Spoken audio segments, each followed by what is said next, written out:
Welcome us to Safari. Today we are going to talk about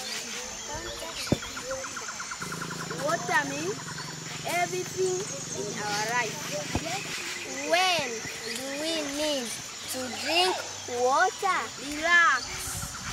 My friend will tell us why water is so important for our body health. First of all, water is essential for removing waste in our body. 1 glass of water before taking bath or shower. 1 glass of water 30 minutes before each meal. 1 glass of water from going to bed. Helps prevent a stroke or heart attack. 2 glasses of water right after waking up. Drinking water at specific time to maximize efficiency in our body. In short, we need water. Drink water.